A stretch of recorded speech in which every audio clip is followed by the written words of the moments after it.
Are people nervous? Yeah, they're nervous because of President Trump. We have to make sure, you have two choices here, folks. We roll over as a country and just let them run over us, or we fight like hell, like we've never fought before. I'm taking option 2.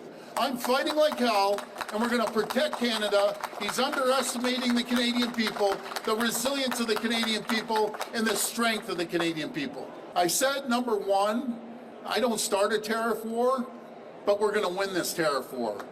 Right off the hop, I've directed the LCBO, we're the largest purchaser of alcohol in the world, to remove every bit of U.S. alcohol off the shelves. I know my good friend, the governor of Kentucky, he's losing his mind right now. I said, you better talk to your president. Mitch McConnell, senior senator from Kentucky, they're losing their mind.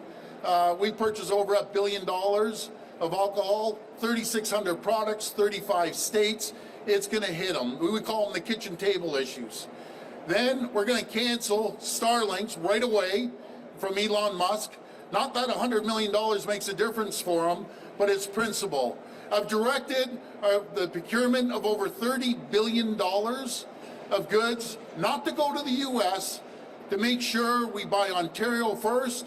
And if we can't find it in Ontario and we can't build it in Ontario, we go across the country. I'm asking politely, until I implement it, every retail store, when you go look at the shelf talker that has the price, we need to see a Canadian flag on that price. A lot of people can't pick it up and scan it.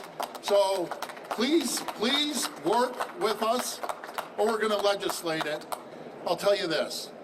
Uranium for the U.S. comes from Saskatchewan. I've had deep conversations with my good friend, closest ally, Scott Moe, the Premier of Saskatchewan. That uranium goes over to Port Hope, Ontario to get processed. From Port Hope, it goes down to get enriched, down to the U.S. I will not and cannot speak for Scott Moe. He's a patriot. He loves Canada. But if we got to stockpile our high-grade nickel here in Ontario and sell it to the world, so be it. And as for uranium, I'll leave that up to Scott to decide. The potash that fertilizes all their farming communities. As President Trump is going after our dairy farmers, we're sending them fertilizer. 87% of it is going to the U.S. And yeah, can they try to get potash everywhere else? They can, but they can't get it up the Mississippi River. So they're stuck with Canadian potash. Can they get uranium? Yeah, if they want to cozy up to Russia, which I see President Trump doing, you can try to get uranium there. But why would you do that? We want to ship more uranium, more potash, more nickel, more energy, and build an AMCAN fortress. I can't for the life of me figure out why this guy's attacking his closest neighbors, allies, and friends. A tariff on Canada is a tax on Americans. And I'm going to repeat that on NBC, CNN, Fox News, CNBC. I'm going to be hammering the airwaves to get that message to the Americans. They're going to get hurt. It's the wrong decision. But if they want to try to annihilate Ontario, I will do everything, including cut off their energy, with a smile on my face. So, and I'm encouraging every other province to do the same.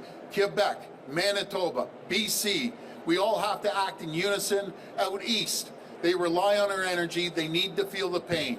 They want to come at us hard, we're going to come back twice as hard. About the Starlink deal, why not cancel that right now? Given what the president, the display in the Oval Office, you've been a strong supporter of Ukraine. We know that Starlink, there's been a problem with Starlink in Ukraine, and Mr. Musk, why not send a message right now to the Ukrainian people and to people in Canada and say this deal is done, we're not doing business with this guy? I'm not going to start a tariff war. I'm not going to be the one that pokes the line, per se. But I can assure you, he comes at us, he's going to get a rude awakening. We're unlike any other country. You know, we have 41 million people, but we're powerful. We're powerful on energy. We're powerful on nuclear energy, on oil, on goods going back and forth across the border. We buy more off the United States than any other government in the world. And I always say, President Trump, you can't unscramble an egg. The supply chain's so intertwined. You just have to make a larger omelet. That's what you have to do. and we'll see how he moves on this. But we will respond as sure as I'm standing here, tariff for tariff, dollar for dollar, and anything that I can do as a province, we're going to do.